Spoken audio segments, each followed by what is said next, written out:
Great. Thank you all for coming. The School of Architecture acknowledges with respect the Onondaga Nation, firekeepers of the Haudenosaunee, the indigenous peoples on whose ancestral lands Syracuse University now stands. It's my great pleasure to welcome back Dr. Angel David Nieves.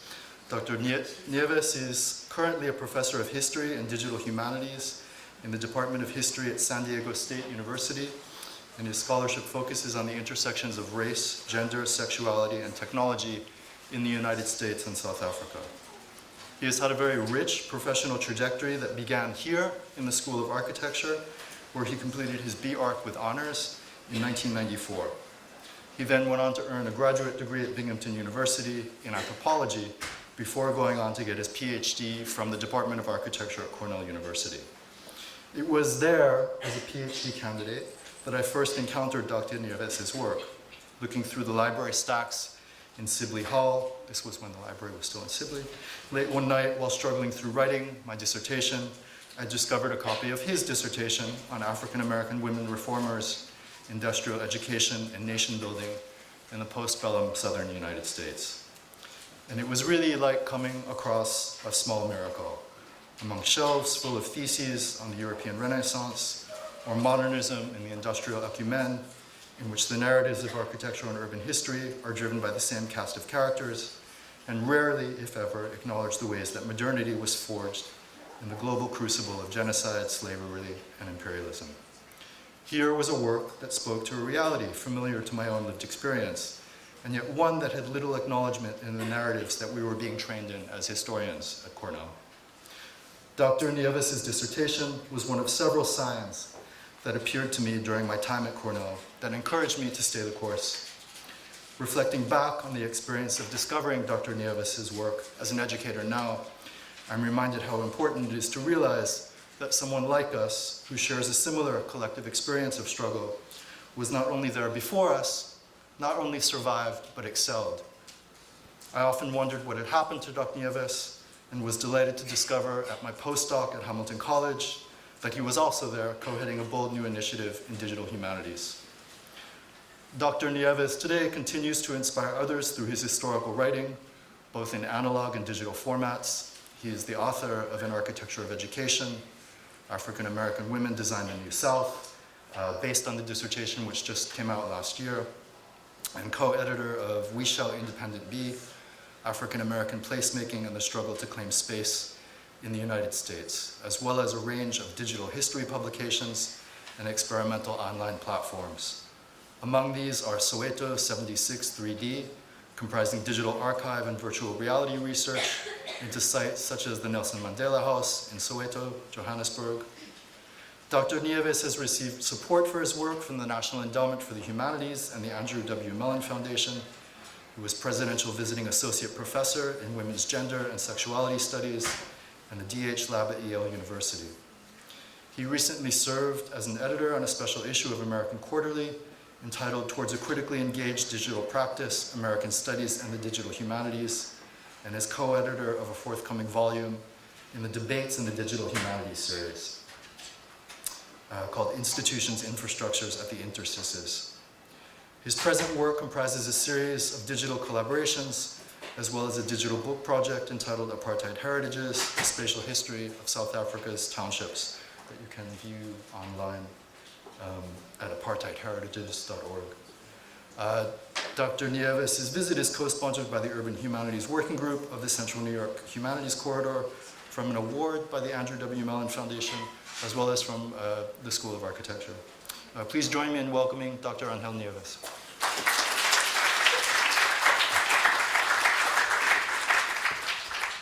Thanks so much. Can everyone hear me? Yes, okay. It's hard to know if it's working the other direction. Almost 23 years ago was, if memory serves me correctly, one of the very last times I sat in the auditorium, yes, that's me, that previously occupied this same space. I'm humbled to be here this afternoon, and I'm grateful that you would spend your time with me at such an important moment in the life cycle of the fall semester. I want to begin by thanking Dr. Lawrence Chuo for inviting me to be a part of your lecture series. Lawrence and I were faculty members, as he said, just down the road from here at Hamilton College, one of the Northeast's oldest liberal arts colleges, third oldest actually in New York State, just outside of Rome, New York. Although we didn't get to work together given our teaching and enormous service obligations to the Hamilton community, I was well aware of his influence on art history, on the art history department there, and the important inroads he made and continues to make in decolonizing the many fields he engages with throughout his work. Now, if you will indulge me for just a few minutes, I wanted to frame my talk this afternoon with a bit of my own history and the kind of intellectual tradition I credit for much of my interdisciplinary work. That intellectual tradition includes architects and designers Karen Kilgore, Melissa Weiss, Adam Drizzen, Richard Roll, Marlene K. Davis, Bruce Coleman, Mark Shapiro, and Evelyn McFarland, to name only a few. This intellectual tradition also includes architectural, social, and cultural historians, which should be no surprise to anyone. Dr. Chua and I are both students of American architectural historian Dr. Mary Norman Woods, now Professor Emerita in the Department of Architecture in the College of Architecture and Planning at Cornell. While at Cornell in the late 1990s and throughout my dissertation work, I helped bring together scholars from the Africana Studies and Research Center, the Department of History, and the Program in the History of Architecture and Urban Development. As one of the first American-born persons of color in the PhD program there, I was especially aware what it meant to work towards the eventual transformation of traditional fields, such as the history of architecture, fields that had long been dominated by a very Western, Eurocentric, white male-centric perspective. I must, however, admit that much of my work would not have been possible without actually the influence of three other scholars who, as women, have worked to similarly transform this place, Slocum Hall, and the kinds of questions generated by our many shared architectural and cultural landscapes. These women were Dr. Susan Henderson, Barbara Ann Opar, and Dr. Kristen Schaefer. Kristen, who's now on the faculty at NC State University. Dr. Henderson was one of the first scholars to bring feminist epistemologies or feminist ways of knowing into the Slocum Hall classroom in an explicitly purposeful way with an upper-level seminar course entitled Architecture and Feminism in the spring of 1994 semester. I might be misremembering when exactly she taught that course. It was in the fall or the spring of my 5th year here. As one of the only cis male students in the seminar, I learned a great deal about my own positionality, the deep influence of feminist scholarly production already felt in the field of architecture, and about the risks of bringing that kind of a seminar to the school. Barbara Opar, my first and only employer for the entirety of the 5 years that I spent here in Slocum Hall or during summers in Byrd Library, taught me perhaps some of the most important lessons that I carry with me today.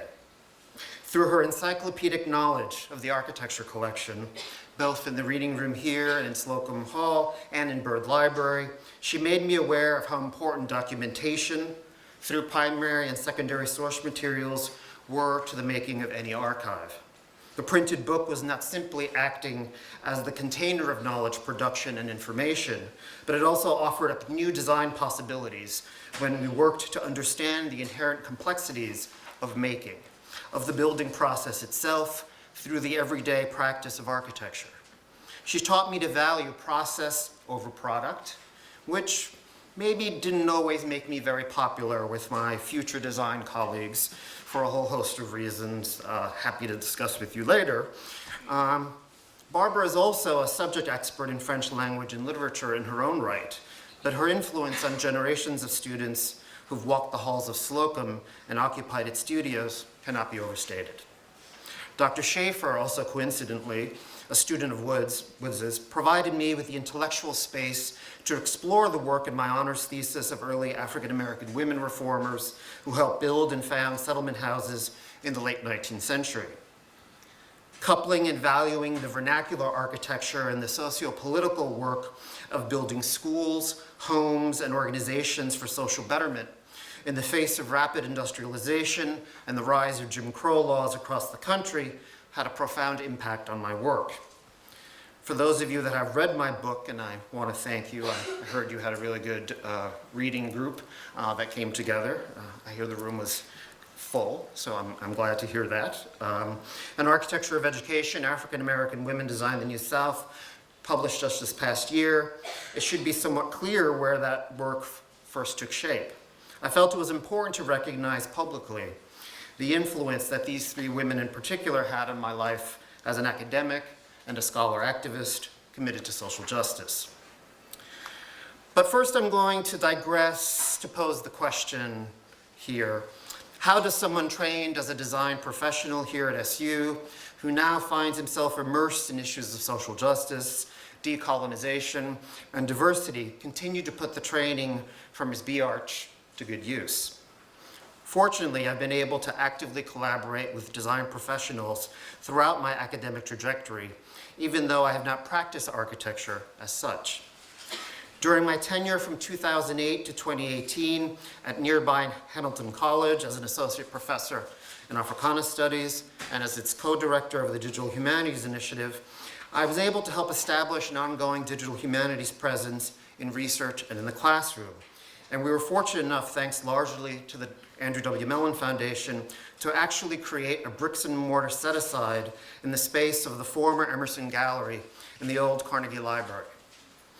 Its period details destroyed by water damage. It was gutted in the 1980s. The sheetrock box of the gallery was renovated in 2013 to create the Digital Humanities Initiative's offices. I'm going to quote now from the architect's statement. The Digital Humanities Initiative offices are a metaphor for DHI's partnership with the humanities, housed within the traditional Beaux-Arts shell of Hamilton College's former library in Christian Johnson Hall. On the main quad of the campus is a state-of-the-art collaboratory employing the latest in multimedia digital hardware and software. The nave-like collaboratory space with its transparent side aisles implies this history. A fragment from Christian Johnson Hall's original collegiate Gothic plan is now borrowed and repurposed for the 21st century. End of quote. The space also evokes the sort of transparency and open access collaborative ethos of practitioners in digital humanities who embrace the breaking down of academic hierarchies and in troubling our long-held fixation with the single or lone humanities researcher sequestered away in the traditional research library. For your information, the design team included 2 Syracuse and March grads. One was Roseanne Hennessy, who many of you may know, of Wren Design in Rochester, and the other, my longtime partner, Paul Richard Foote. We also had considerable West Coast input, including Charles Dilworth, now of Dilworth Elliott in San Francisco, and Jim Woolham, now principal at ZGF and based in Los Angeles. As you can see, most of the above players were mid-century corporate modernism enthusiasts. Go figure. The space has been well received from the time of completion, and it has proved flexible and heavily used as a place where undergraduates, faculty, librarians, and technologists can execute high-level interdisciplinary scholarship across a variety of projects. So now I'm going to return to the subject of transmedia, historical, and architectural reconstructions. Here is just some of the work that we've undertaken, our particular focus at SDSU. So over the past 2 decades, scholars and community leaders have experimented with the use of new digital technologies to tell the complex histories of the anti-apartheid movement in South Africa. Technologies now at our disposal allow us to layer victim testimony using online platforms and multiple tools for mapping, text mining, and 3D visualizations. Architectural reconstructions of sites where apartheid-era crimes occurred can now be used to document more complex histories of the liberation movement. As a field, digital humanities can also help to analyze new forms of documentation so as to reconstruct and recover an alternative historical narrative in the face of conventional wisdom or officializing histories crafted solely for the foreign tourist market. As a scholar of color and one of only a handful of senior scholars of color in digital humanities, I've been involved in a series of critical making projects that have worked to build interdisciplinary degree programs, raised public monies through government grant programs, and worked with private foundations to support digital humanities scholarship. I'm a strong advocate for engaging my students and colleagues, irrespective of their situatedness or where they exist in the organizational chart of the college or university, in digital scholarship around the messiness of archive making and the importance of documenting our process as scholars. Making, and I use this word making very intentionally, certain that we work to better reveal the processes of knowledge construction, tool and platform development, and our inter-multi and transdisciplinary research methods. What I hope to share with you this afternoon is a digital archive that as a construct, as an architecture of knowledge, remains highly problematic. Because South African records and archives still serve, even some 25 plus years after the dismantling of the apartheid state, as tools for both oppression and liberation. What were once extant holdings in the National Archives related to the Truth and Reconciliation Commission of the late 1990s have recently been lost or destroyed purposefully in an effort to erase those records of human rights violations that remain unanswered, or where amnesty was granted, is still seen as a way of covering up actual untold truths about past crimes. I will, for the sake of this talk, make clear that I'm committed to community-engaged archive making and feminist storytelling practices in the hopes that they can begin to bring about social justice. Much of this work considers how transmedia, quote, as an approach to the production of cultural and creative content, where narratives are constructed to extend across multiple platforms and to offer varying entry points for audiences, might be used to advance a social justice agenda. For media studies scholar Jenny Kidd, transmedia, quote, refers to webs of elaborate content which can be unearthed by and co-produced with audiences who are looking for more sophisticated interactions with narratives that might have been available to them in the past. Core to the transmedia approach is the provision of opportunities for immersion, play, curiosity, and spreadability, radical intertextuality, and multimodality, end of quote. Through this work, I'm attempting to build an online 3D digital publication platform that might provide a more radical intertextuality to our understanding of the anti-apartheid struggle through the voices of women and school-age youth from the 1970s and 80s in South Africa. My work documenting the student uprisings in Soweto began 15 years ago with a prototype I developed entitled Soweto 76, a Living Digital Archive, during my tenure as a faculty fellow at the Maryland Institute for Technology and the Humanities at the University of Maryland College Park. At that time, I was on the faculty of Maryland's School of Architecture, Planning and Preservation, as an assistant professor of historic preservation and an affiliate of their American Studies, Women's Studies, and Anthropology departments. Soweto 76 was at the time our initial prototype for an online multimedia archive of the holdings of Johannesburg's Hector Peterson Memorial and Museum, combining existing oral histories, testimonies, photographs, video footage, material objects, and sound recordings in the collections of the Hector Peterson Memorial and Museum. The work sought to redress the existing portrayal of the lives of township residents in the mainstream or official historical record by addressing the voices of women who were activists during the anti-apartheid struggle. The prototype was completed in 2008. Now, I always sort of pause here because 2008 was really not that long ago in recent memory, and the way in which technology has advanced around 3D work has been pretty significant, and I'll talk about that in a few minutes. At that time, building the archive and the 3D models made the project ultimately limited in its extensibility and required a great deal of hands-on work, custom coding to add new content. At the same time, I'd already been working with the Soweto 76 Student Foundation in Soweto, made up of former student activists who were involved in the uprisings, to address what they had long felt were extant silences in the historical record about the role of women and girls on that day in June of 1976, something they were very much looking to address over the short term as they sought to preserve endangered archival holdings and supplement them over the long term with a series of new digital multimodal narrative interventions. The historiography of this period in South Africa's complex past takes a very limited and some would argue narrow view of the events leading up to the uprisings of June 16th, about that day and the many weeks that followed, full of countrywide social upheaval. And because of apartheid's indelible imprint on the academy, specifically on universities both within South Africa and abroad, much of that scholarship has also been shaped by a few majority white voices that have not allowed others, especially Black South Africans, an opportunity to make even messier that history.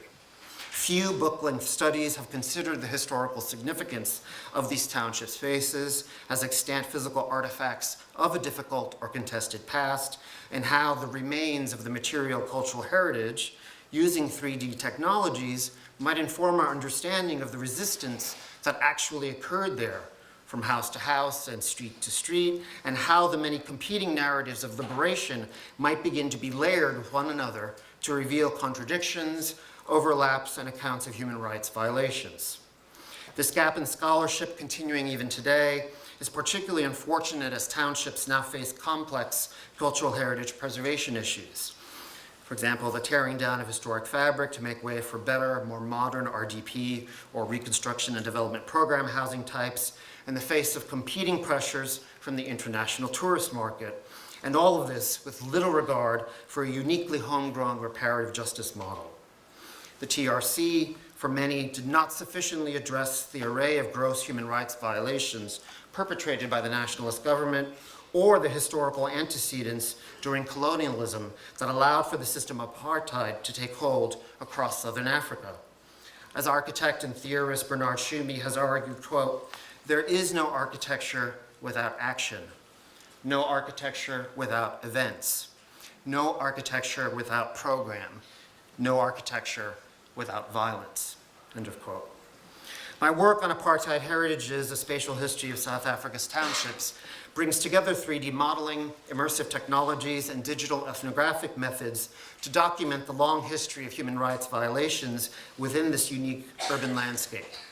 In particular, the project looks at 4 interconnected historical events or moments in the township's development: the prehistory of 2 Iron Age sites there, the founding of Soweto in 1904, the student uprisings of 1976, and the death of a gay 14-year-old anti-apartheid activist there in 1988 and 1989. This work documents the longue durée, or a long-term history of a place, influenced by Ferdinand Brauddel's writing in the Mediterranean and by my other alma mater, Binghamton University, just down the road as well. I'm deploying the digital as a tool for constructing, even reconstructing historical inquiry through place and placemaking, focusing on the physicality of nature and space. Writing a series of interconnected spatial histories, the 4 historical narratives include the supporting secondary and primary source documents of past events in Soweto's history, which requires narrating change over time, while also including the spatial dimensions of political and social change and class and gender relations along with cultural change. In addition, efforts to document Soweto's spatial relations using an intersectional and feminist analytical framework have not been attempted before in a book-length monograph. And here I want to make clear that the nomenclature of the analog book is something I'm sort of struggling with to name, and I'm grappling in particular with recent work on the history of the chapter. If anyone has some insights in naming the sort of transmedia digital narratives I'm describing, those that aren't neatly labeled as chapters found in an analog book publication, I'd be happy to hear your thoughts and insights. For now, I'm using Deleuze-Guattari's concept of the assemblage because it was both always concerned about questions of power and that it described an ongoing process rather than a static situation. Their use of assemblage asserts that, quote, "There is only one reality, but that reality is multiple in and of itself, and we need conceptual tools like assemblages to disentangle it and render visible its constitutive threads," end of quote. For me, an assemblage of narratives and narrative forms allows for the kind of messiness I've been trying to capture digitally in the histories of Soweto. Much like historian Phil Ethington's work in Ghost Metropolis, who in his work on Los Angeles since 13,000 BP, he divides that history into 9 regional regimes.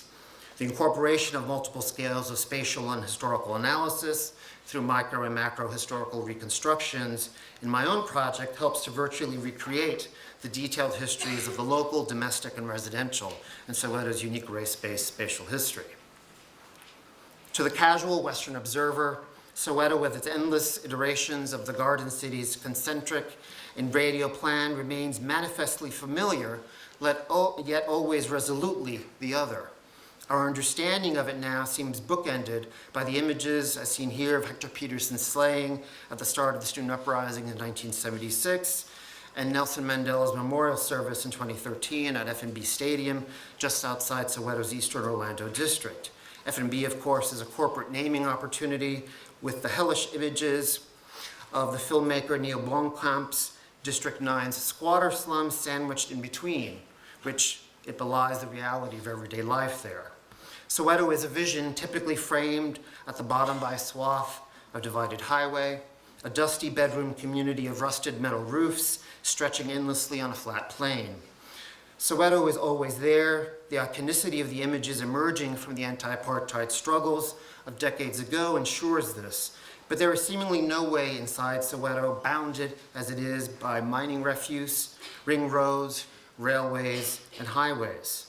Once inside its labyrinthine concentric blocks, so unlike the avenues of Manhattan that stretch to the horizon, foil any effort of the eye to take it all in or even to navigate it intuitively. South African industrialization had brought with it crime, disease, degradation, and prostitution, all of which were seen as incompatible with the emerging civic order of whiteness. Local municipal authorities sought new ways to address the problem of residential segregation in town planning developments. Ebenezer Howard's Garden Cities of Tomorrow, released in 1902, will provide a kind of template for solving the crisis of the industrial city through the design of ideal towns built as separate satellites away from the parent city and surrounded by agricultural green belts on land held in common by the community. Howard's proposal was determined to be a viable solution to the urban crisis across South Africa by employing town planning with layouts at relatively low density, although Soweto today is slightly denser than Greater London. Ample gardens, allotments for open space, voluntary cooperation between landowners and local authorities, and self-management by residents. The image here is very deceptive. It was used as a propaganda photo to speak of the virtues of townships and to tell of what had been brought to the natives and how civilization was a part of the creation of these green, of these cities, of these designs. Indeed, Soweto today, comprising some 29 townships, demonstrates attributes of a planned community, or more specifically, a series of segregated planned communities.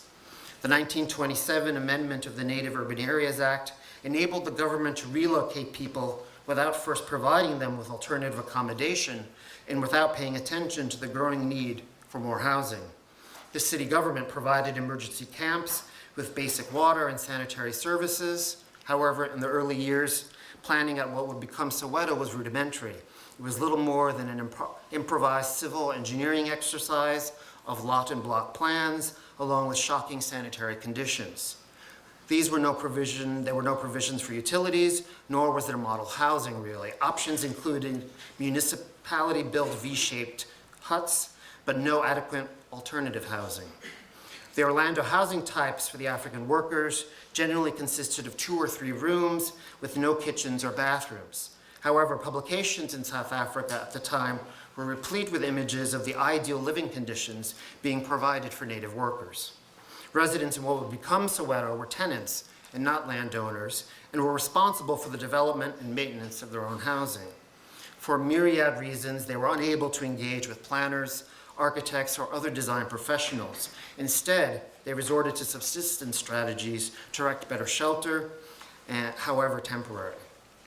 As a first step towards realizing apartheid heritages, from January 2018 to just this past August, I was co-principal investigator on a grant that looked to the feasibility of a joint 3D edition publishing protocol awarded by the National Historical Publication and Records Commission, or the NHPRC, or what some might know as the National Archives, and the Andrew W. Mellon Foundation.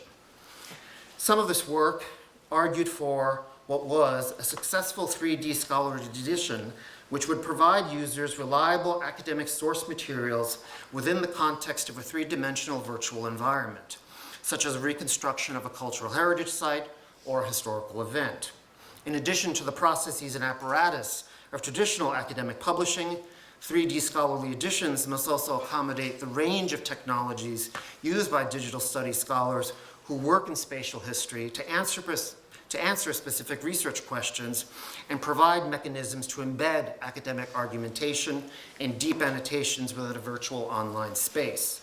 A 3D scholarly edition is uniquely digital because it allows for the publication of interactive and richly annotated and multimodal virtual world experiences that cannot be reproduced in traditional print form.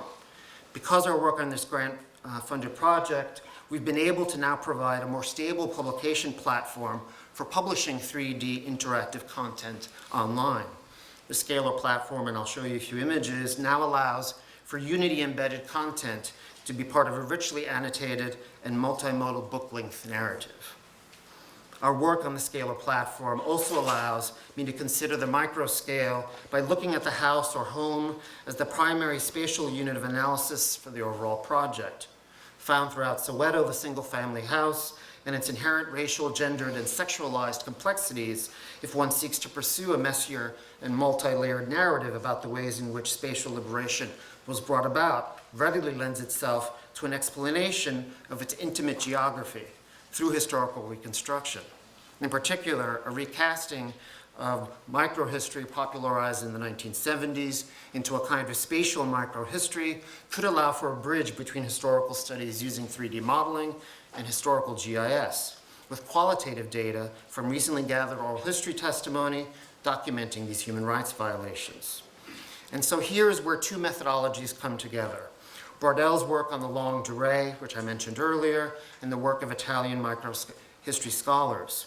A spatial microhistory then works from the premise that both the social and cultural history of everyday individuals can be documented through the use of various interdisciplinary research methods, including feminist geography, critical race theory, and feminist GIS practices, or through what I designate as intersectional cartographies, or an intersectional cartographic method. For example, this intersectional approach might allow us to begin understanding the networks of individuals from across the various townships who participated in the student uprisings of 1976, while also mapping those relationships across the many differences in race, class, and gender, especially the networks of women and young girls who mobilized their efforts, and how those activist networks were embedded into the physical geography and vernacular architecture of individual houses, streets, and neighborhoods.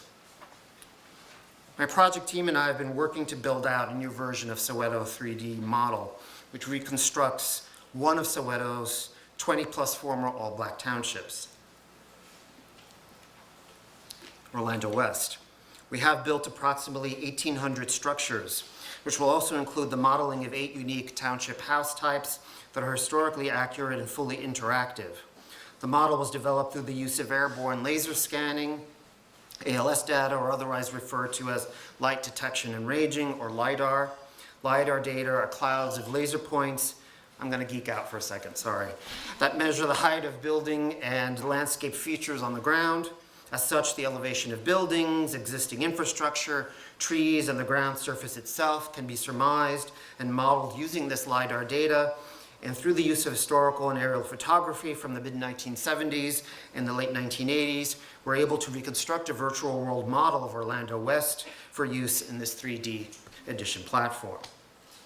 So with particular respect to microhistory, and as part of Apartheid Heritage's fourth narrative, in cooperation with community leaders, former student activists, and family members of those killed under apartheid, I'm attempting to recover the history of a young 14-year-old boy named Stompie Sepe, along with 2 other boys, killed by the Mandela United Football Club in the late 1980s for suspicion of being government informants working against the African National Congress.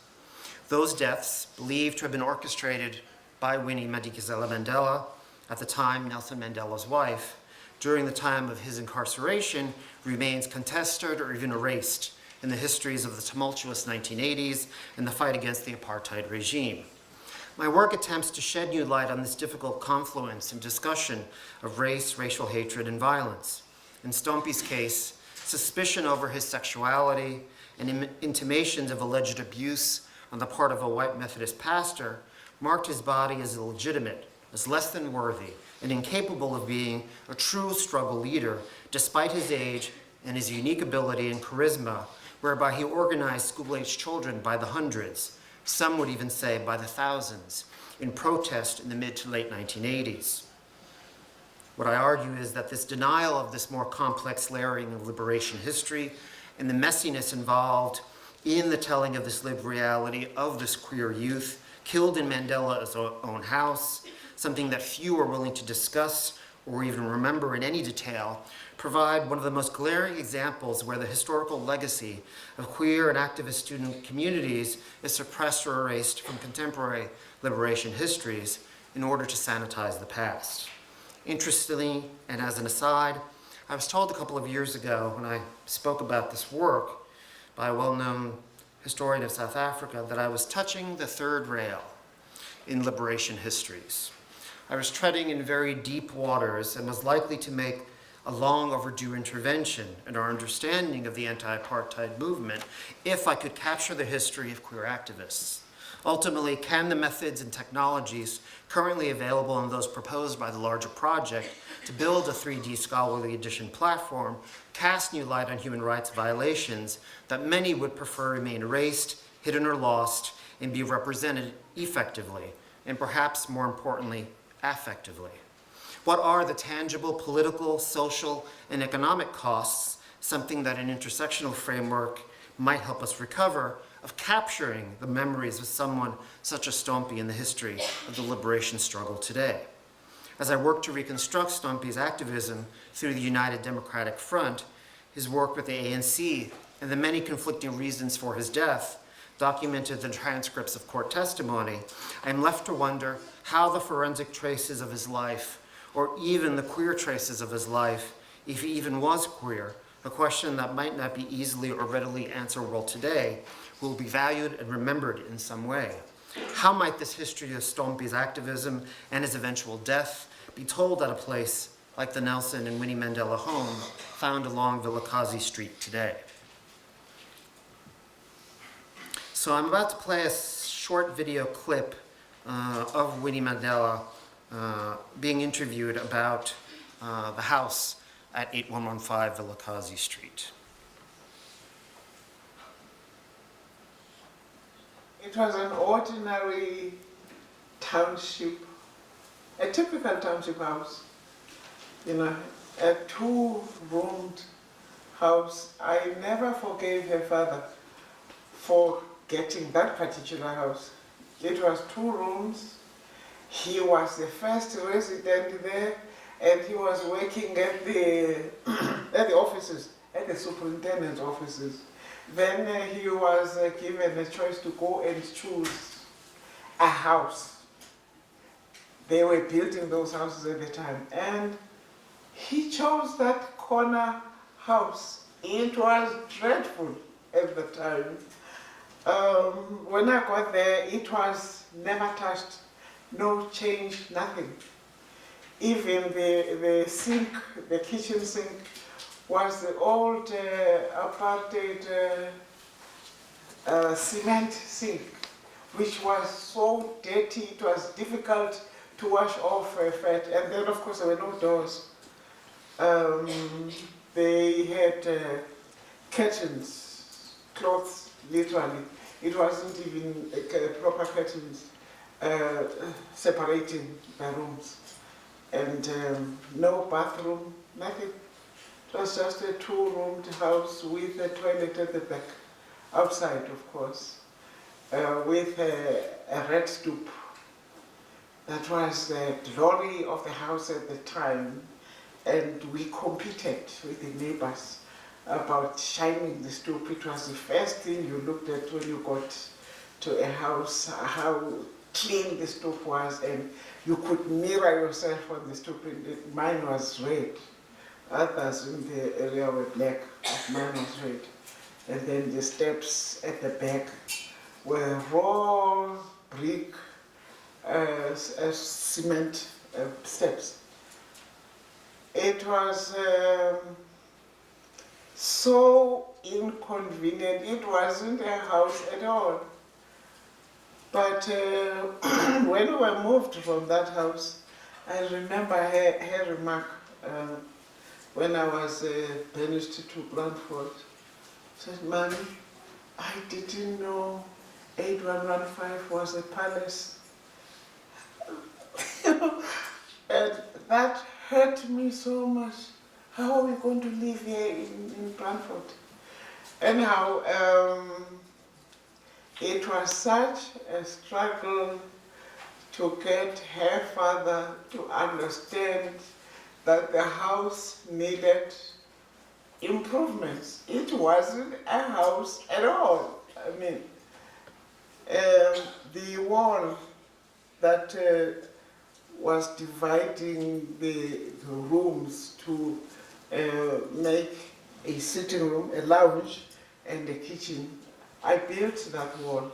It was more a protective wall, because if you've been to the house, as you know, there's this window in front. There are two windows, in fact, no, three. And when I was fighting with the police, they used to shoot through the window. And it was difficult to protect the children because they would fire at the house. So I built the wall as a protective wall. So that clip I let play to the end because it reveals a little bit about the kinds of human rights violations that have gone sort of unrecorded and unremembered. And so part of the work that we've done is to rebuild the house actually and put that wall back into the house so that the testimony about the police coming on a daily basis while they were trying to intimidate her and her daughters, shooting into the house to hopefully kill her and her daughters, says something about the way the apartheid state operated, and that these stories don't get recorded and told very often. This video clip is just one example of the ways that the house becomes emblematic of not just family or personal histories, but also helps to narrate the anti-apartheid struggle. And here is where I would argue that it becomes difficult not to include Winnie in a story about the anti-apartheid struggle. The Mandela House at 8115 Vilakazi is not a typical township house in an ordinary township, as she suggests. She was perhaps hinting that any other house in Soweto could have been substituted for hers, but hers was indeed the headquarters for most of the planning behind the student uprisings of June 1976. In another portion of the interview, she finally makes clear, quote, "The house was headquarters for every activity that took place in the country, and some of the stuff I can't even tell you, of course, otherwise I'll revive terrible memories to those we were fighting with. Yeah, no, it was the headquarters. All decisions were taken, even part of the 1976 uprising. The consultations took place there, so it was a hive of activity. Meetings took place right there because they never thought we would meet there." End of quote. Indeed, would it be possible to tell a queer history of that typical township house at 8115 Vilakazi, where the boys were suspected of being beaten, or even of the house at 858 Eagle Street, also in Soweto, where Stompie was actually killed, to help bring to light those queer traces by modeling a very different approach to our understanding of house and home. If the house at 8115 Vilakazi was reinterpreted not only to include the officializing narrative of the TRC, of the post-apartheid South African state, which it currently depicts, but if a multi-layered spatial microhistory were to be told, displayed, or rendered visible through virtual technologies, we could imagine how a radical queer politics and a feminist analysis of the contributions of South Africa's LGBTQIA community helped to reshape our previous assumptions about liberation history. So a digitized microhistory, maybe even with AR and VR enactment, or a kind of VR forensics reconstruction, like the work of forensic architecture team at Goldsmiths, of the circumstances of Stompie's killing would be compelling indeed, but recovery of these past traumatic events or even that one iconographic image I showed earlier, or event from 42 years ago will likely be very contested, say, like the killing of Hector Peterson. The necessary forensics of a historical recovery is problematized here up front, not to mention the enormous commitment of labor demanded by the law and social justice as we bring both court testimony and 3D models together to help us reconstruct elements of this history. While I'm not trying to reify the heroine figure through my discussion of Madikizela Mandela, I understand that hers is an incredibly complicated narrative that, as I see it, helps us to stitch together a number of new entry points for telling these difficult histories that move us beyond the typical historiography of the period and possibly a more inclusive LGBTQIA history of the anti-apartheid movement. And here I'm reminded of Simon Nkoli, the anti-apartheid gay activist and AIDS activist, also from Soweto. He's quoted as saying, "If you are black and gay in South Africa, then it really is all the same closet. Inside is darkness and oppression. Outside is freedom." End of quote. Excerpts from the Truth and Reconciliation hearings that highlighted some of what occurred around Stompie's death and the death of other queer youth activists resulting from violence committed by the Mandela United Football Club are not currently included in the latest reinterpretation of Mandela Home. So, or is there any explanation why the house at 8115 Vilakazi was later firebombed by local men in response to the killings by members of the football club? In other words, the archival silences here are deeply profound. Our work to develop a viable online platform for 3D models with corroborating testimony may actually help sort through, can help both reconstruct and even recover a history that is still very early in the telling, despite what we think we know about the South African liberation struggle from several decades ago. Perhaps it could explain why someone such as Stompie was killed, or at the very least provide us with a messier and more complex narrative history that allows us to know better some of the rationale for suppressing the role of queer activists against apartheid. Would this intersectional and feminist framework allow us to better understand the treatment of LGBTQIA activists by police and security forces because they were often seen as less important than the struggle over apartheid? Was it seen as somehow taking away from the political priorities of the male-centered ANC? Were some in a growing LGBTQIA community of activists jeopardized by their prominence in the struggle and as the standard bearers of that struggle? Or was it simply a matter of discrimination based on homophobia and a lack of empathy for what was a common struggle to end institutional oppression and human rights violations? The technologies now at our disposal can allow us to layer the story using multiple tools for mapping, text mining, and 3D visualizations so that Winnie Mandela's narrative serves to bring to light this difficult and potentially queer history. Our work to build an extensible open source platform with deep annotation and timeline-driven primary and secondary source-embedded materials could be seen as providing a discursive space for that messiness to live online and become accessible as the site. If deployed by a museum, let's say on internet-accessible screens, or used by handheld devices such as an iPad, tablet, or other smartphone technologies and made available to tourists visiting the site, we could add another layer to that messy diversity narrative, particularly the silenced and overlooked histories of queer youth who lived in Soweto and were actively involved in the anti-apartheid movement. South Africa's Truth and Reconciliation Commission eventually found Madikizela Mandela, quote, politically and morally accountable for the gross violations of human rights committed by the Mandela United Football Club. The commission finds that she was failed to account to the community and political structures. The commission finds that Madikizela Mandela was responsible by omission for the commission of gross human rights violations. End of quote. This finding seemed to indicate that Winnie had had very little involvement in the Mandela United Football Club's attacks on Stompie. In the following years, multiple witnesses who've testified on Winnie's behalf came forward to admit that they had perjured themselves to protect her, and that she had in fact been much more directly involved in multiple crimes. Alex Borain, the deputy chairperson of the TRC, describes the commission itself as a kind of third way of dealing with the past, one that prioritized truth gathering and reconciliation over retributive justice, and even seeking forms of reparations.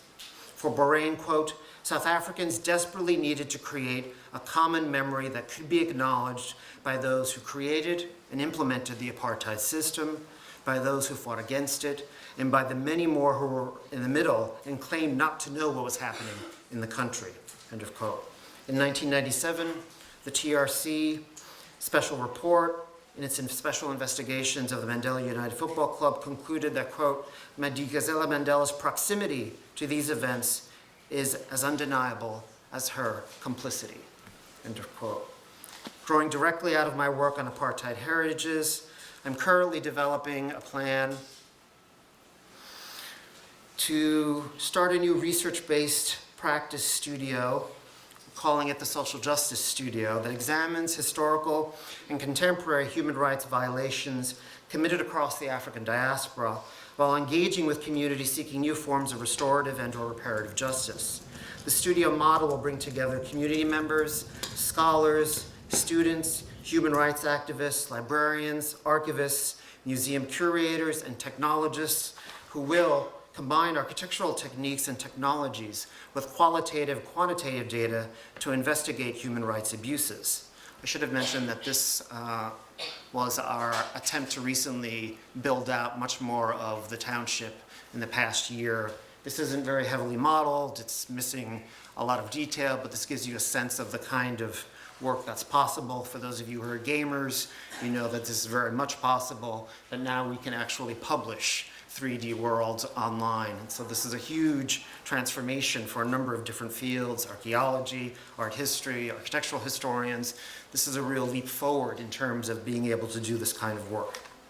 So the practice will employ and integrate 3D technologies with newly gathered testimony and extant historical evidence to provide a digital design solution specific to each community's form of restorative justice. The Social Justice Studio will provide a series of initial pop-up workshops in collaboration with the local community, leading to a comprehensive skills training program tailored to their specific needs, employing historical research methods, the gathering of oral history testimonies, and the preservation of whatever extant cultural heritage materials might also be available. This kind of community engagement model provides all project partners with an opportunity to develop a uniquely tailored citizen archivist program. Undergraduate and graduate student research partners will be an integral part of the Social Justice Studio and will help work with our organizational partners in shaping the sorts of training and skills development needed. Indigenous knowledge systems and practices, whenever possible, will be made part of the design solution developed to address historical and ongoing human rights violations. I'm currently working to bring together the African Studies Association, the South African Society of Archivists, the University of the Witwatersrand, and the Council on Library and Information Resources, or CLEAR, as organizational partners.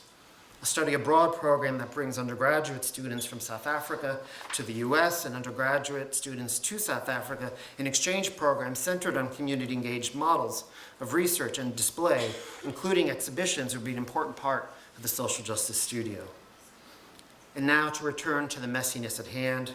At the start of this talk, I wanted to advocate for the importance of documenting our process as scholars, working and making with community as we attempt to discern forensic traces in the archive. We are very consciously making new histories and new narratives through this work. As we engage in a practice of digital witnessing through our work in building an archive, we are culling documentation and information from previously silenced members of the community, and this information remains contested, even among the community's own principles. I believe we as scholars in the humanities have fallen a bit short as we disclose our under-the-hood intellectual processes to the public. Questions over the viability of the humanities in an increasingly corporatized and social media-focused world should be quickly dismissed. In the case of Black lives across the diaspora and those of others in the global South, these new practices become an important element of any project that includes digital tools and methodologies. Rebuilding trust today and as part of a messy thinking and writing methodology or process might mean a significant recalibration of our academic workflow, including our promotion and tenure guidelines for faculty, such that process and making are understood as equally important intellectual endeavors. I have no better crowd to make that kind of argument than a School of Architecture. We have arrived at a moment in the field of digital humanities, I believe, where we can now begin to more radically change humanities-based research practices and offer new ways of documenting, more specifically, the intellectual work of digital scholarship and digital humanities. The promise of a digital social justice framework offers the prospects of research methods involving generosity and patience, knowing when to listen, learning when to speak, and I would also add, knowing the value of Black lives, queer lives, or really any marginalized group in our common human experience. Thank you.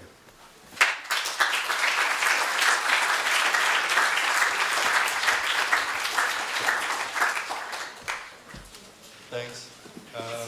We have time for a few questions. Can all the smart people please stay in the room? Everyone else, you are free to go.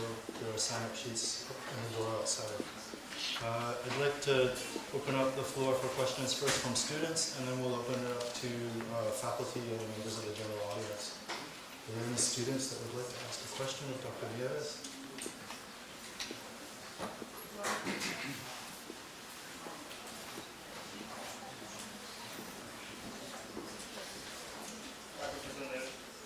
Hi, Professor. Hi. So this is a new methodology to restore the past, and it's also kind of persuasion to the public. But it might be hard to be trusted because it's a new thing and people don't have the concept of what it is. So how do you kind of validate its kind of truly restoring history, and it's hard to be how can it be justified? Or you're just going to use it to kind of as a resource for people to get from the website that they can kind of know what happened in the past. That's a great question. You know, one of the challenges of doing this work is working in community and with community. And one of the things that has been a part of this process over the past 15 plus years has been a deep involvement with residents in Soweto who are particularly interested in telling these more complex stories. And so some of what has been surprising in this work is that they want a public-facing place and space to be able to tell these messier stories because they haven't had that opportunity to do it, and the kinds of projects that were put into place as a result of sort of embracing tourism as an economic engine haven't sort of yielded the kind of response to the stories the way they want the stories to be told. So part of this is that community members are very invested in a part of the process, and part of what we're also trying to do with this platform is to also allow the process of making this be a part of that story. So it isn't like your typical analog book that sort of has a very neat story from beginning to end and doesn't really tell you how it got there. Maybe if you dig very deeply into the footnotes, you can tell how it sort of got there. And this is going to be slightly different because it's going to allow you to be able to see how the process of doing the research and working with community came about and how those decisions were being made. So it's doing a little bit of that documentation of process while also sort of telling those narratives. And so it'll be a huge resource, and what we're also hoping is that people will be able to continue to actually add to the platform, add stories, add narratives, add primary source documents as we sort of work with them on the Citizen Archive, Citizen Archivist program. Any other questions from students? I can just say it. So, knowing that virtual reality is changing fields everywhere, and every discipline, how do you see VR and these simulations that you're creating change the narratives and or aid your process? Great question. VR has a whole host of challenges. One of the main challenges is accessibility to the technology in South Africa. One of the things we've been grappling with a lot by having all of this information online is that South Africa actually operates on a different bandwidth. So we have to actually think about really paring down the kind of look of the models that we're even using in order to be able to even deliver them online. So VR technology, although the prices have come down in the United States, is not an accessible technology for people living in the townships. So the challenge here is really one where we have to think about day-to-day losing power. You know, one of the things I talk to my students a lot about in the Global South is there are rolling blackouts in certain countries. And what happens to all of our sort of obsession with digital technology when there's rolling blackouts and we can't use computers, right? So some of what we've been pushing instead of VR is actually cell phone technology in South Africa, because cell phone technology is actually so much more advanced in South Africa and in Eastern Africa in a whole. So that's the sort of other direction we've also been thinking about going. How do we sort of use smartphones to sort of help us capture some of these stories, tell some of these stories, and display some of these stories? VR still hasn't got that kind of accessibility for a wide audience, although it is transforming so many of our fields across the humanities. Much of the early work that we did at Hamilton, we actually worked with VR, so we did some work with the Oculus. So we're seeing that as a tool that's actually being used, interestingly, in a lot of museums to try to tell more complicated stories. One of the elements I didn't really talk about was some of the work I did with a lawyer out of Stuttgart who actually recreated through his team, through a modeling team and a group of lawyers, they recreated Auschwitz, the concentration camp, and then used the 3D model as a way to work with survivors so they could tell their stories, but to also use that evidence in court testimony against the last 8 or 9 not surviving sort of Nazi soldiers in Stuttgart to sort of bring them to court, bring those cases forward. So we know that 3D technologies and we know that VR technologies are allowing that. But again, this is Europe. Accessibility to the tools is different than in sort of a global South sort of context. But great question.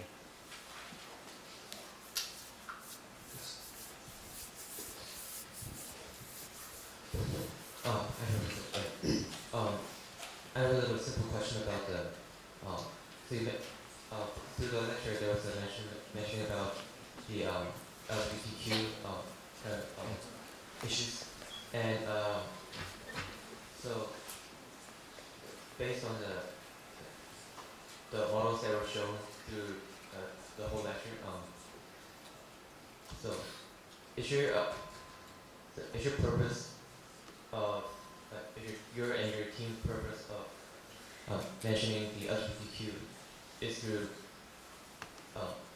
just wholly from that design that you did on apartheid heritages, or is you and your team just approaching through the whole new design, which is a lot different from the apartheid heritage plan. Yeah, that's the question. So some of what we're trying to do with the LGBTQIA community in South Africa is there haven't been opportunities to tell that particular narrative. So we're trying to find new venues to sort of do that. There's a great collection at the University that Witwatersrand. It's called the Gala Collection, G-A-L-A. And it attempts to sort of document much of the LGBTQIA community's activism in the anti-apartheid struggle, but very few of those materials are actually available online because they haven't been digitized. And so some of what we're trying to do is to actually ramp up some of the work around queer archives to sort of bring that forward so that more researchers can sort of use that, more student groups can sort of get that information. So part of the building of apartheid heritage also involves the building of a huge archive with all of these primary and secondary source materials. And we're using the Omeka platform to do that kind of work. So an accompanying site will be, you'll be able to sort of access all of these documents. So our effort, again, is very community-based, very sort of driven by what the community sort of needs. And in this particular case, just even talking about the queer community in the anti-apartheid struggle is a huge change.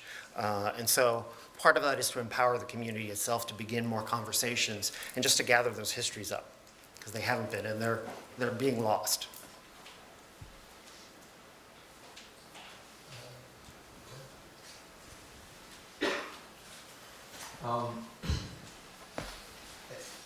My question is, how do you deal with, I know there's a lot, because I know there's a lot of, what's the word, extremism towards queer and gay and those stuff in Africa especially. So then how do you filter out the narrative between those, like the two kinds of goals that sometimes, because you mentioned about how you construct this, the model and everything with, which is based on like the stories of people that you ask, mainly, right? And I'm just curious, how would the biases of people towards queer and gender and those stuff, would those actually affect those narrative, especially architecturally? That's a great question. You know, about 20 years ago, there was a huge movement in architecture schools and amongst architectural historians to look at queer space, to try to begin to understand. So Aaron Betsky, back in the day, started much of this very interesting work to look at queer space in architecture. This was also at the time of the rise of sort of feminist architecture sort of focus. And it's interesting to sort of try to layer that narrative with sort of African queerness, because it's being actually talked about a lot more in Africa than we sort of know in our sort of realm. And so it's important to understand that although those conversations can be somewhat difficult, it's sort of important to have those conversations. And I think to some people would probably be concerned about outing folks. And so that, I think, is something that we're very careful about, and even very careful about the sort of ethical dimensions of doing this kind of work when we're talking to people. And in a lot of circumstances, I've spoken with women who never told parts of their story to the TRC and tell me stories about their activism that could potentially put them in jeopardy. And so there is a whole ethical dimension to this, and being particularly mindful of the ways in which we tell those stories and are careful about telling those stories is a part of what we're always challenged with. There's a really interesting platform that's out there that's called Mukatu, and I can send you the link. It's actually an indigenous knowledge system that is only accessible to certain members of indigenous communities. So they actually close off elements of these archives so that only men can see the information, or only women can see the information. And so this protects the information. It's behind layers of protection, which I think builds in some good ways to think about how we can protect the information that we're sort of dealing with right now when it comes to queer communities, and even in African context. So that's one platform that's done a lot of good work to try to give us a way to think critically about sort of our ethical responsibilities as researchers. My understanding is that South Africa, in its constitution, post-apartheid, guarantees queer people rights. And that is fairly unusual on the continent. Yes. Very early on, South Africa, in an attempt to shed its apartheid past, was very much one of the first countries to say all human rights include the queer and LGBTQIA community. So it's very much a different kind of space for that. It's not to say that there isn't extremism, there aren't sort of reactions to that, but there's a much more public kind of discussion going on about queerness in Africa than we're sort of aware of, I would say. As you mentioned, for the last question, you said about the accessibility of the technology, the 3D or VR technology, and through the study of those technologies,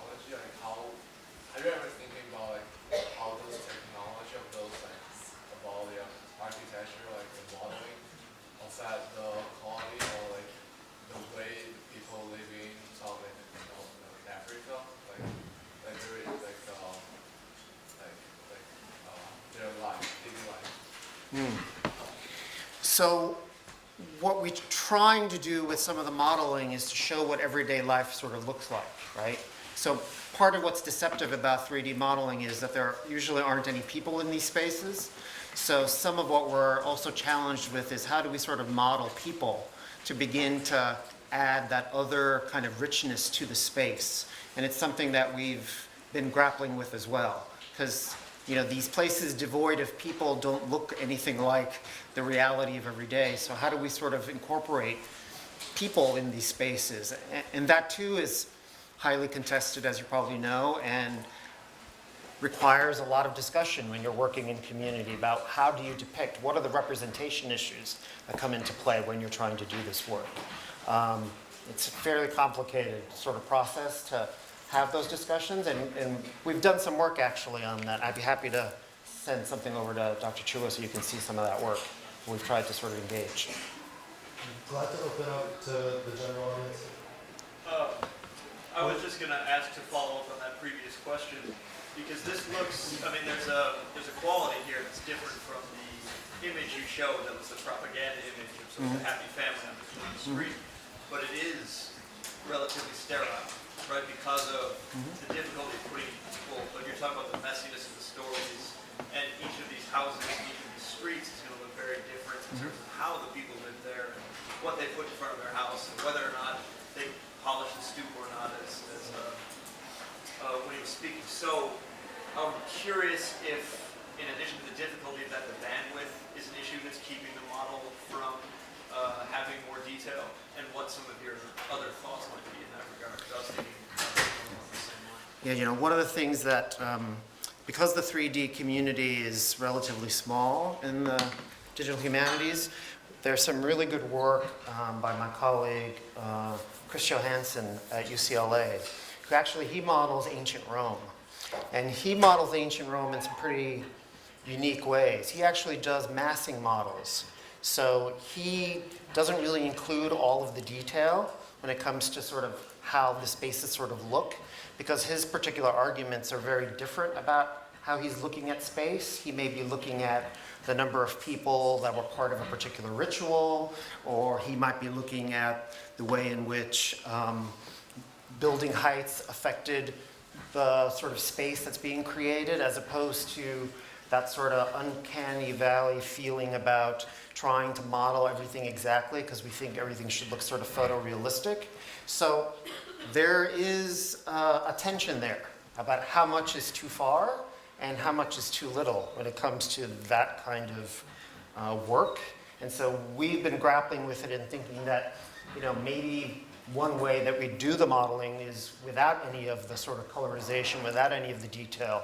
So it's really just about the massing, and this way it sort of refocuses on the narrative as opposed to the expectation that everything should look like some game from one of the big game labs, which is inherently the issue, I think, that a lot of people want to see that kind of fidelity in the models.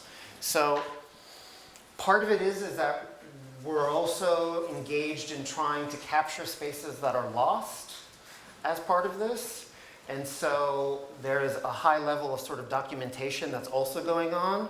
So there's a lot of levels in which we can turn it on and off in our sort of platform development. So we can sort of bring the models down to a much more deliverable scale. And maybe then, depending on where you are in the country, where you are in the world, the high fidelity, you can sort of click over to that model. So we've been sort of testing ways to do that. But again, it's a lot to sort of undertake because we still haven't had the ability to even publish these things online. So we've done that huge sort of leap forward.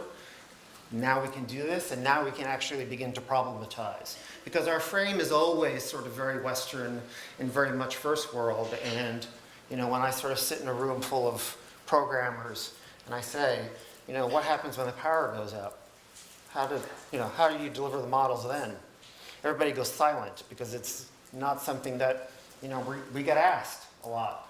So trying to find alternative ways to sort of do that and to bring that to bear. We've even talked a lot about creating, and through the work of some interesting book artists, we've thought of ways of delivering the book or a book version of this, an analog book version that has these paper-thin screens embedded in them. The cost of these screens has come down so significantly that we can actually embed this screen technology in books now.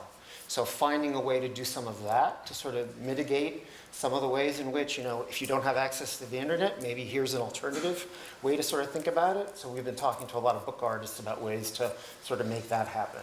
What is a deliverable when you don't have access to the internet, but yet you've done all this work in community around modeling and you want to be able to deliver some aspects of that. So we've been thinking of that as being a way to sort of find a happy middle place to try to alleviate some of that, but it's a great question.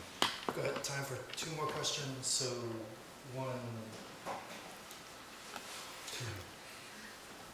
So you modeled really fantastically this space, but as we all know, spaces don't stay the same for very long. Have you ever thought about creating a time lapse or an evolution of this space throughout its time during apartheid or even after to show how it evolved over time?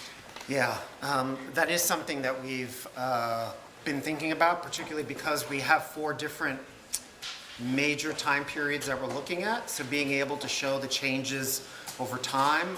My colleague, Elaine Sullivan, who does work in ancient Egypt, has actually been able to now, part of the other work that we did was to be able to embed ArcGIS into this platform. So she's developed a whole time slider platform that allows you to sort of show change over time. So that's something we've talked about and we've actually developed. And an important thing, because people do want to see what did it look like to what might it look like today. And so in my particular project, because we're looking at these 4 historical moments, we want to be able to show some of those changes over time. So yeah, great question. Thank you for the lecture. So you keep mentioning this as like an archive. So I have a question about the future use of this kind of digital archive in the academic field. This is relatively a new way of archiving histories. So it's like narratives told by native locals are embedded in this archive. So do you envision this kind of new way of archiving creates new possibilities in the academic research field, or is it like a much more challenged way to do this kind of thing? Like citations, how do you do that? And like how do we know those narratives are very fair narratives to cite as primary or secondary sources? Yeah, that's a really great question. Citation is one of the things that we feel particularly important, that we feel that is particularly important given historical scholarship. You're only a historian if you can show your sources and where you got your information from, if you can cite your sources. So part of the work that we've been doing is in this deep annotation system, which I didn't really show, there is this whole citation system that allows you to do some of that. But you're right, we're sort of also proposing huge changes to the way we sort of practice history through this. So although some of these features are very specific to my project, we're actually trying to develop a very generalizable sort of suite of tools that can be used for any kind of project. So part of it is we'll strip away sort of the particularities to my project, but we're actually building in features into this platform that already exists that anybody can use, that anybody can adopt. So this annotation system, although mine is very deeply about spatial history, we can sort of step that back so it's not necessarily about spatial history, but annotation to deal with whatever kind of project maybe comes around. So generalizing some of these features is really an important part of being able to then spread this information and the archiving method and also the platform as tools for scholarship. So it's an important part of that, right? So doing these projects is kind of the proof of concept and, hey, it's possible. This is what's possible. And we can actually do this now in a more generalizable way and embed this in different kinds of contexts. So it isn't just about Africa. It isn't just about, it becomes something more. So community organizations, we're hoping, can really pick up this platform and use it, because it's free and available online. That's one of the joys of the kind of work that we do. It's all available, it's public, it's part of the ability for people to access, these and harness these tools. But that's a really great question. And I understand that Soweto Township is now subject to gentrification. Yeah. So a process like this is also an act of recovery. Yeah. So you that goes back. You might return to this very spot now, and you'll see, Completely different. McDonald's or something. Yeah. In whatever building type this was. It's very it's dynamic. It's changing. And it's part of that sort of challenge where we're trying to document, right? But where's that fine line between documentation and then we have all kinds of charters and rules about documenting cultural heritage, right? So we're also trying to fulfill some of those responsibilities, because part of the recovery work of doing all of this is actually that primary source documentation, the gathering of, there are architectural drawings of all of this stuff. I've discovered all kinds of drawings in the archive that no one's ever looked at before. So part of what we're trying to do is digitize all of these documents so they become available and a part of that sort of documentation process, so we can understand, those changes over time and how, the corporatization of spaces like this for the foreign tourist market, has forced so much of this historical fabric to be sort of cast aside. So a lot of spaces are being lost and destroyed. So the challenge is to also try to provide a little bit of documentation for those kinds of spaces. Great. I'm sure Dr. Nieves would be happy to speak to maybe individually for a bit before we list them all yet. But in the meantime, if you'll join me in thanking Dr. Nieves for being so generous with his time.